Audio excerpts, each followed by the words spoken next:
Bonjour, vous écoutez Terra Focus, le podcast d'Hortus Focus. Terra Focus, ce sont des interviews, des découvertes, des récits autour du jardin, de la transition et du patrimoine végétal. Pour être averti de nos nouveaux podcasts, abonnez-vous à Brin d'Info, notre newsletter sur hortus-focus.fr. Notre invité aujourd'hui est Camille de Toledo, écrivain et docteur en littérature.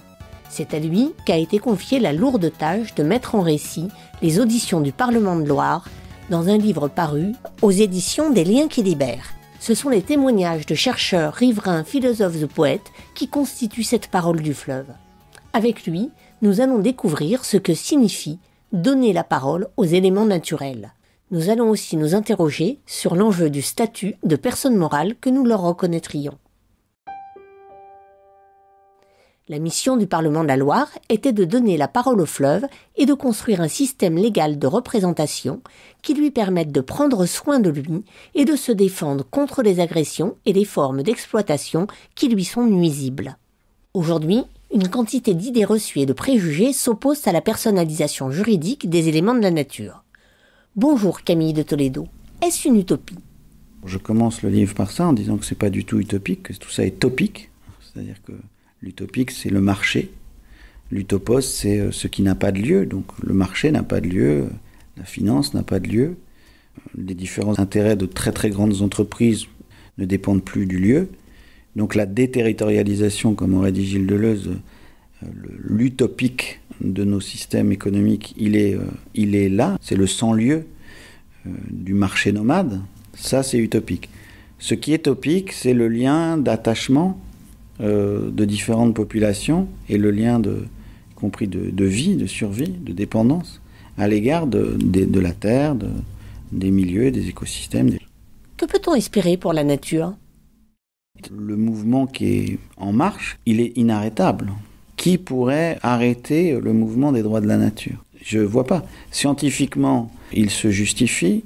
De plus en plus de gens du côté humain se posent comme des traducteurs, des diplomates, des représentants, des porte-paroles, des combattants, des activistes du monde non humain. Ça n'a fait qu'augmenter dans nos mondes depuis les années 60. Les raisons pour le faire écosystémique ne font qu'augmenter. Donc pour moi, c'est inarrêtable. Croyez-vous à ce statut de personnalité juridique pour l'avenir ? La question, moi, que je me pose, c'est l'efficacité de ce changement légal. Est-ce que c'est une bonne chose ? Quel monde ça construit ? Jusqu'où il faut aller dans la définition des statuts de personnalité juridique ? J'ajoute d'ailleurs aux éléments qui font que c'est inarrêtable le fait que depuis les grandes vagues libérales des années 80, depuis le thatchérisme et Reagan, les États n'arrivent plus en fait à être de bons gardiens de l'intérêt général et des communs naturels. Mais alors, qui prend soin de l'intérêt général ? Les États arrivent parfois vaguement à être encore des gardiens, disons, d'un intérêt social, mais vraiment marginalement. Mais hélas, les États sont sous l'emprise de telles forces capitalistiques qu'ils ne peuvent pas être de bons gardiens. Et donc, on a besoin d'autres gardiens. Et c'est là où le surgissement de ce que j'appelle les tiers acteurs, qui seraient donc ces sujets de la nature, est si important en fait pour nous. Jusque-là, on avait l'outil des communs naturels. Qui, aujourd'hui, doit défendre les communs naturels ? L'État, ou ses différentes agences, ou les collectivités territoriales. Hélas, en fait, il y a une telle pression développementaliste, il y a parfois de tels enjeux, donner du travail, que celles et ceux qui se battent pour d'autres intérêts, qui ne sont pas les intérêts de court terme du développement ou de la croissance, ont besoin en fait de complices. Et qui sont les complices de ces intérêts de long terme des générations futures, si ce n'est les entités naturelles elles-mêmes. Or, est-ce qu'elles ont une existence juridique propre ? Non.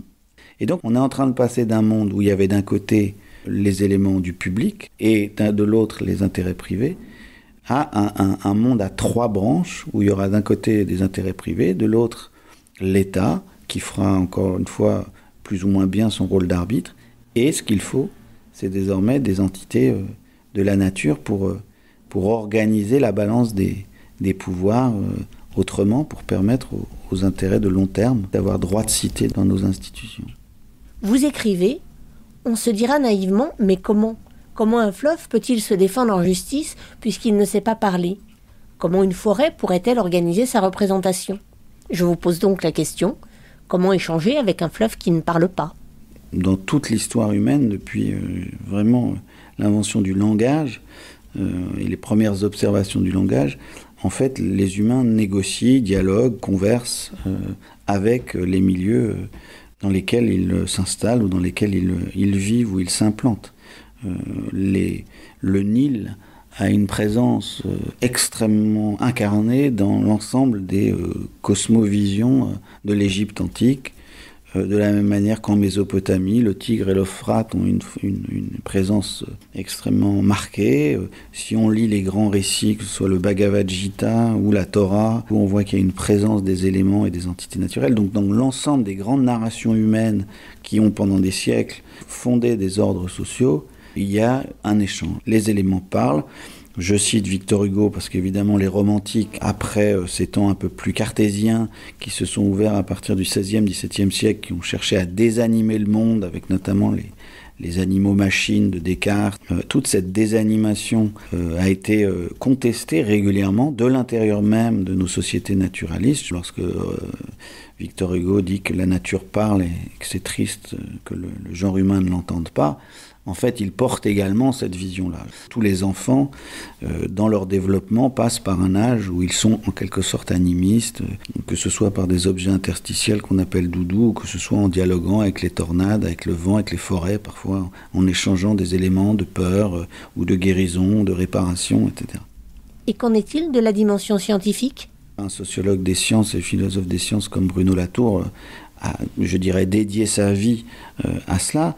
C'est que les scientifiques eux-mêmes, à partir de l'émergence des sciences expérimentales au XVIIe siècle, dialoguent avec les choses. Il dit en fait, nous n'avons jamais été des animistes. Nous restons animistes, et il lit d'ailleurs les processus scientifiques comme des processus de dialogue et d'échange. Le virus, là on vient de sortir de 2 années de crise, de pandémie, c'était absolument stupéfiant de voir à quel point cette entité non humaine ou autre qu'humaine qu'était le virus était mobilisée avec des phrases qui étaient très animistes. Hein. Le virus veut ceci, le virus fait cela, tout un comportementalisme très poussé, des caractères du virus. Donc ça va du virus jusqu'aux forêts. Le monde nous parle et nous parlons avec le monde. Nous négocions les termes de l'habitabilité terrestre avec la Terre. Voilà. Donc ça parle et ça échange des informations. Les sciences de la nature en ont-elles pris acte ? Depuis maintenant presque 100 ans, avec cette notion de Umwelt, que l'on utilise nous de manière très anthropocentrique, mais qui au départ est un grand décentrement pour dire qu'il y a un monde de chaque forme et espèce animale, qui est espèce animale à son milieu, chaque être, y compris végétal, à son milieu, qui aboutit aujourd'hui, après beaucoup d'avancées scientifiques, à une vision beaucoup plus large du qui parle. Alors, c'est ce qu'on va appeler la biosémiotique. Et la biosémiotique, c'est quoi ? C'est de dire que les humains n'ont pas du tout le monopole du langage. De manière très grand public, ça donne le livre de Peter von Leben, La vie secrète des arbres, comment ils communiquent. Les gens qui nous écoutent, sans doute, l'auront lu ou en auront vu. Et les gens découvrent que les arbres communiquent entre eux, qu'ils échangent des informations. Ça, c'est la biosémiotique. Et en fait, les milieux, ce sont des milieux surchargés d'échanges d'informations, de signes. Et donc, c'est qu'à partir du moment où scientifiquement, il y a eu ce grand changement dans la manière de considérer qui parle, puisque la scène du langage a changé, il faut considérer très sérieusement un changement de la scène légale et de la scène juridique. Camille de Toledo, je sais que vous avez beaucoup travaillé sur le sens de la traduction et les problématiques de langage qui en découlent. Comment être sûr que vous avez correctement traduit le langage du fleuve ? Ça, c'est vraiment moi, ce par quoi j'arrive aussi à toutes ces questions. C'est par la question du langage. Depuis des années, en fait, on travaille sur la traduction. Et on sait, en fait, une chose très belle de ce qu'on va appeler l'éthique de la traduction. Le proverbe italien qui le dit ça très bien, c'est « tradutore, traditore ». Traducteur, traître. N'importe quel traducteur connaît et en passe par là, il sait qu'il va devoir renoncer à un certain nombre de choses quand il passe d'un code à l'autre. Et donc c'est ça l'éthique de la traduction, c'est une conscience de l'écart et de la torsion au moment de ce que les Anglais appellent le code switch. Cette éthique de la traduction, elle vaut également pour mieux comprendre et de mieux entendre les différents êtres de la nature. Et comment ça parle, et comment ils échangent des signes et des informations, et qu'est-ce qu'ils nous disent. Comment peut-on entendre ce langage avant de le traduire ? On a de la chance, on vit en quelque sorte une époque formidable et redoutable à la fois, c'est que les outils justement d'écoute sont de plus en plus précis. On a notamment auditionné une spécialiste des poissons de Loire, Catherine Boineau, et l'ensemble de l'appareillage technique qu'elle décrit pour écouter le comportement des migrateurs et pour comprendre leur trajet tout au long du bassin versant de la rivière et jusque dans les profondeurs de l'océan Atlantique, on voit très bien qu'en fait, elle est tout à fait en mesure scientifiquement de traduire assez précisément, tout en ayant la conscience, l'éthique de la traduction, et en disant qu'il va lui manquer un certain nombre de choses. Et après, la question est de savoir quelle place on leur fait justement légalement et institutionnellement pour entendre leur voix. Valérie Cabanès, juriste en droit international, spécialiste des droits humains et experte auprès de la fondation Stop Écocide, a été très importante pour aborder la question purement juridique. Quel est fondamentalement le rôle du droit ? C'est la grande question en fait d'ailleurs qui s'est posée au fil du processus des auditions du Parlement de loi. Est-ce que la loi doit accompagner des rapports de force, doit en prendre acte et les figer dans la loi ? Est-ce qu'au contraire la loi peut être un moyen de mettre un point à l'horizon vers lequel converger ? Il est certain que si on regarde dans le temps très long, les lois de l'histoire qui ont été posées par différents théoriciens de l'économie politique, dont notamment Karl Marx, c'est-à-dire que les lois de l'histoire marxistes à la fin du 19e sont un incroyable instrument pour donner des forces à différents collectifs à travers l'Europe jusqu'aux États-Unis, et puis après dans la deuxième moitié du XXe siècle, ce sera même partout ailleurs, y compris dans le tiers-monde. Donc la loi à venir est quelque chose qui peut avoir cet effet de donner des forces à celles et ceux qui sont déjà dans des mouvements. Et c'est pour ça d'ailleurs que certains activistes le long de la Loire nous ont dit, tout en étant parfois critiques d'une approche en quelque sorte par en haut, ont pu nous dire en même temps, c'est vrai que dans leur lutte juridique contre différents projets d'infrastructure, il serait très utile d'avoir une personnalité juridique de Loire, parce qu'alors le milieu lui-même aurait intérêt à agir en justice pour se défendre, et ça les aiderait eux-mêmes dans leur lutte associative. Ce qui est en train de se passer du côté des droits de la nature, ce que j'ai appelé le soulèvement légal de la terre, témoigne en tout cas d'une convergence entre des forces sociales qui se mettent désormais vraiment du côté des intérêts des milieux, des écosystèmes, et des états du droit ou une hybridation du droit moderne pour intégrer ces grands sujets, ces grandes personnalités, que ce soit des lacs, des rivières. Et il n'y a qu'à d'ailleurs lire la liste tenue à jour par l'ONU sur les droits de la nature pour voir que beaucoup de gens qui sont en lutte demandent aujourd'hui de ces réformes juridiques. Donner des droits à la nature, n'est-ce pas une fiction ? Oui, c'est un terme auquel je tiens beaucoup. Pour l'aborder, il faut juste faire un petit détour. En fait, l'organisation de nos mondes humains repose sur des narrations, des fictions. Le système parlementaire, la démocratie, c'est une certaine écriture du droit, avec un certain nombre de gestes rituels qu'on va complètement naturaliser en disant la démocratie, ça existe. Parce qu'effectivement, les fictions humaines ont des effets sur le réel. Lorsqu'on donne des droits politiques en Nouvelle-Zélande à la fin du 19e aux femmes, on change l'écriture du droit et ça produit des effets dans le réel. Lorsqu'on donne la personnalité juridique aux anciens esclaves à la fin de la guerre de sécession, on change les fictions du droit. Jusque-là, les fictions du droit faisaient de personnes humaines des esclaves. Le système politique est peuplé de fictions, le système économique est peuplé de fictions, et ça c'est très important de le faire entendre. C'est qu'à la fin du 19e, les entreprises ou les actionnaires, les groupes d'actionnaires, n'ont pas le statut de sujet de droit. Ils ne peuvent pas revendiquer des droits au nom de leur entreprise. C'est toujours lié à la personne humaine qui est derrière. Et les juristes vont dire non, on va donner le statut de sujet de droit aux entreprises. Et après, on organise nouvellement ces fictions du droit, et ça va donner tout le droit des affaires, le droit des marques, etc., jusqu'au droit du capital, le droit à l'investissement. Et donc cette accumulation de droits, qui d'ailleurs est une des causes majeures de la crise terrestre qu'on a à connaître, et à partir de là, la question qui nous est posée, c'est en bon écrivain, je dirais citoyenne et citoyen écrivain, constitutionnaliste, législateur que nous sommes normalement, c'est comment vous, collectif humain, français, allemand, autres, européens, ailleurs, sud-américains, vous voulez écrire les fictions du droit pour répondre à la crise terrestre. Quelles sont les options possibles ? Une des options, c'est de dire, bon, on a donné la personnalité juridique aux entreprises, regardez là où on en est.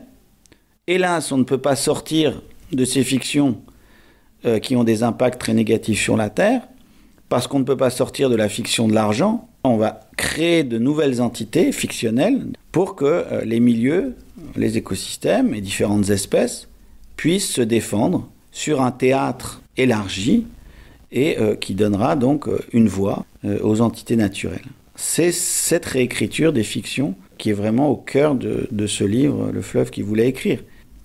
Valérie Cabanès pose un enjeu capital du droit au cours de son audition. Je la cite. « Pour l'heure, de la même manière que la nature n'est pas un sujet de droit dans le droit occidental, les générations futures ne le sont pas non plus. Ce qui n'est pas encore né, on le comprend, a priori logiquement, ne peut être sujet de droit. Sauf que cette logique apparente pose un problème. Elle fait obstacle à l'émergence d'un temps long dans le rapport à notre Terre.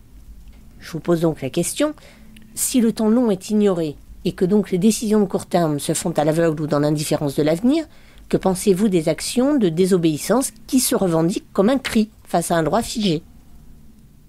J'ai toujours été absolument favorable aux actions de désobéissance civile. La loi est précisément une frontière qu'on trace dans la terre et qu'il faut renégocier en permanence. Pas de désobéissance civile, pas de droits sociaux. Pas de désobéissance civile, pas de droits des femmes. Pas de lutte politique, pas d'émancipation des esclaves aux États-Unis. Pas de lutte sociale, pas d'impôt sur le revenu.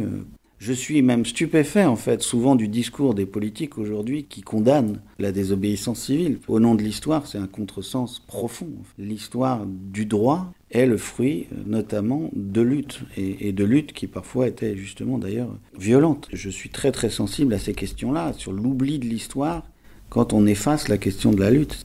Mais ça met à mal le pouvoir.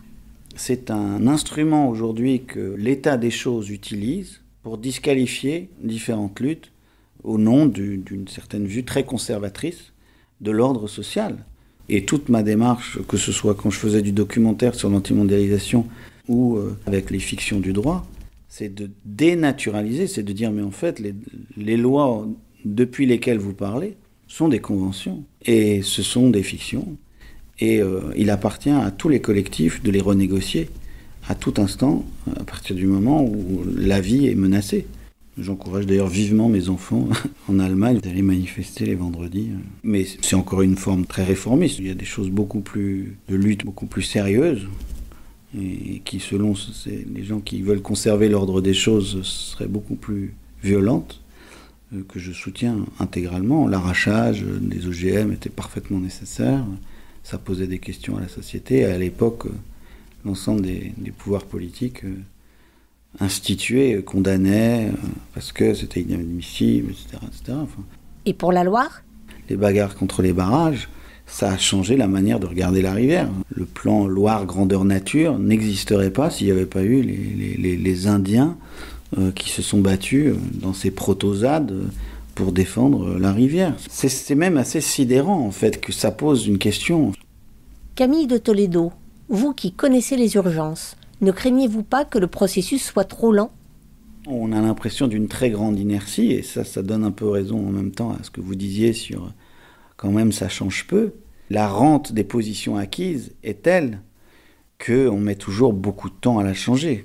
Et parfois, il faut effectivement, comme au XVIIIe siècle, en France en tout cas, il a fallu des révolutions. Donc il a fallu une certaine forme de violence, d'abord une violence sociale du haut vers le bas, puis disons du bas vers le haut. La violence est-elle inévitable ? On espère qu'en tout cas, en pointant le droit à venir, on n'aura pas forcément à en passer par la violence. Il y a certaines voies vers la démocratie qui, au XIXe, au XXe siècle, se sont faites de manière pacifique. On peut espérer que ça se fasse dans les mêmes termes pour adapter nos mondes et nos fictions humaines à l'anthropocène. Encore une fois, là, ce qu'on ne traite pas, c'est l'efficacité. Et ça, je dirais, seul un prophète pourrait le dire. Mais moi, là, le rapport que j'ai à ce soulèvement légal de la Terre, c'est que pour l'instant, il faut l'expérimenter, il faut l'éprouver, il faut le rendre possible, il faut en penser les conditions, parce que si on ne le pense pas, d'autres le penseront pour nous. Que voulez-vous dire par « d'autres le penseront pour nous » ?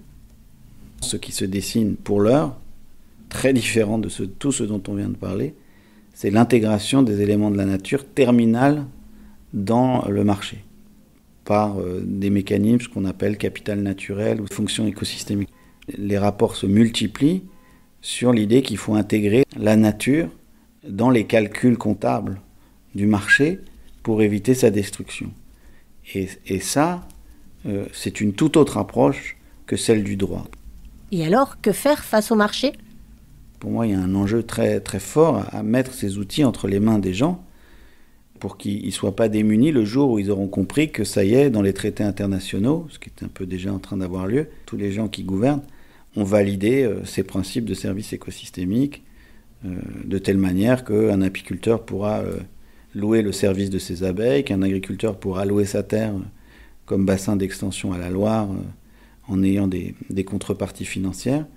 Parce que ce mode-là, qui est en train de nous tomber dessus, est un mode qui est une double peine par rapport aux êtres de la nature. C'est-à-dire que non seulement ils ne touchent pas de revenus, mais par ailleurs leurs services sont loués pour des intérêts humains. Merci à Camille de Toledo, écrivain et docteur en littérature, qui a mis en récit Le fleuve qui voulait écrire aux éditions des Liens qui libèrent. Merci d'avoir écouté ce podcast et à bientôt. Entretien et montage Isabelle Vauconsant. Terra Focus est une production du site Hortus Focus.